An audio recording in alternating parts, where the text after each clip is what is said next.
شروع اللہ کا نام لے کر جو بڑا مہربان نہایت رحم والا ہے۔ سورج کی قسم اور اس کی دھوپ کی، اور چاند کی جب وہ اس کے پیچھے چلے، اور دن کی جب وہ اسے روشن کر دے، اور رات کی جب وہ اسے چھپا لے، اور آسمان کی اور اس ذات کی جس نے اسے بنایا، اور زمین کی اور اس ذات کی جس نے اسے پھیلایا، اور نفس انسانی کی اور اس کی جس نے اسے درست کر کے بنایا، پھر اس کو بدکاری سے بچنے اور پرہیزگار بننے کی سمجھ دی کہ جس نے اپنے نفس کو پاک رکھا وہ مراد کو پہنچا، اور جس نے اسے خاک میں ملایا وہ نامراد رہا۔ قوم سمود نے اپنی سرکشی کے سبب پیغمبر کو جھٹلایا۔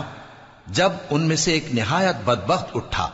تو اللہ کے پیغمبر صالح نے ان سے کہا کہ اللہ کی اونٹنی اور اس کے پانی پینے کی باری سے خبردار رہو، مگر انہوں نے پیغمبر کو جھٹلایا، پھر اونٹنی کو مار ڈالا